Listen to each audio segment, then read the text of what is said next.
तर मंडळी, आज मम्मी आवळ्यांची भन्नाट रेसिपी बनवली. मंडळी, तुमचं सगळ्यांचं स्वागत असा सुरल्याचा चेडू या चॅनलवर. हे घेतले ना 1.5 किलो स्वच्छ धुवून आवळे, 1 किलो गूळ बारीक चिरून घेतलेला असा. आता हे आवळे आपण करणार आहोत स्टीम. तर एका टोपात आपण घेतला अर्धा टोप पाणी, त्याच्यावर झाळणी ठेवलेली असं आणि त्याच्यावर हे व्यवस्थित आवळे लावून घेणार असा. वरून टाकणार असावं झाकण आणि 15 ते 20 मिनटं एका वाफेवून घेणार. तो सर आपण 2-3 आवळे खाऊन घेऊया, मस्त तुरट लागतात. 15 मिनटं झालेली असत. आता आपण जरा बघूया आपले आवळे शिजलेले आहेत काय. तर बघू शकतास आवळ्यांका असो मस्तपैकी चीर गेलेलो असा. सगळे आवळे मस्तपैकी शिजलेले असत. आता ह्या आवळ्यांका आपण एका भांड्यात काढून घेऊया आणि त्याचे असे पीसेस करूया. गरम असतानाच हे पीसेस करून घ्यायचे असत.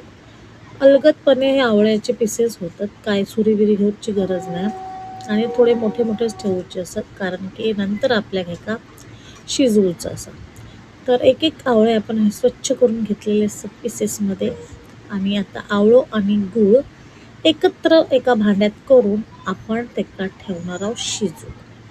पाणी अजिबात टाकूचं नाही. गूळ मस्तपैकी कडवून घ्यायचं असा. त्याला 5-5 मिनिटांसारख्या परतत राहायचा असा. गूळ आपोआप वितळत आणि त्याचा असा मस्तपैकी लिक्विड तयार होईल. बघू शकतास हे एकदम प्रेमात आपल्या गूळ जो असा तो वितळूक देऊचो असा. आणि ही सगळी प्रोसेस आपण एकदम स्लो गॅसवर करणार असा. ह्याला एकदम मिडियम गॅस ठेवून हे सर आपण छान हे केलं असं. आणि बघू शकता 10 ते 15 मिनिटातच गुळात कितीतरी पाणी सोडलेलं असं.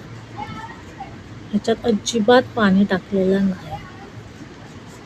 त्याच्यानंतर आपल्या रेसिपी एक छान टेस्ट लागण्यासाठी आपण हे मसाले घेतला, दालचिनी, लवंग, काळी मिरी, आमचूर पावडर वगैरे.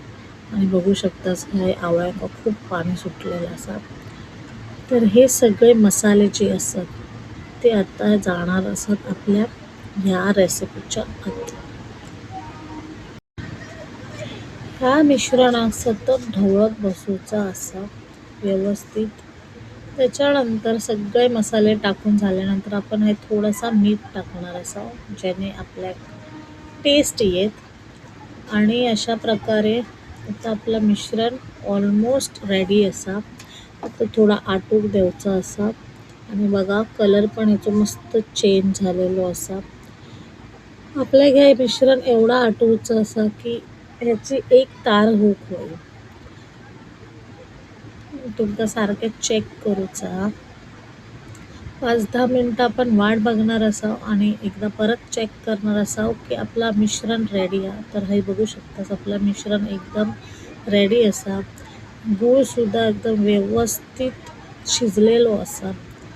आणि तडा, आपल्या आवळ्याचा मुरब्बा तयार आहे. चला टेस्ट करून बघूया कसा लागतात.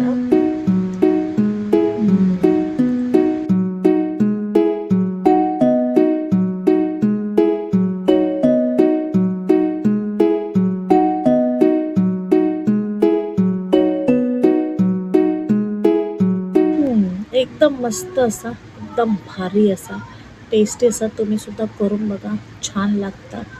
आवडल्यास माझ्या चॅनलला सबस्क्राईब करा. अशीच वेगळी नवीन नवीन रेसिपी माझी मम्मी बनवून दाखवीत तुम्ही तुमच्या घराकडे ट्राय करा, खावा, मज्जा करा. भेटू लवकरच. Bye bye.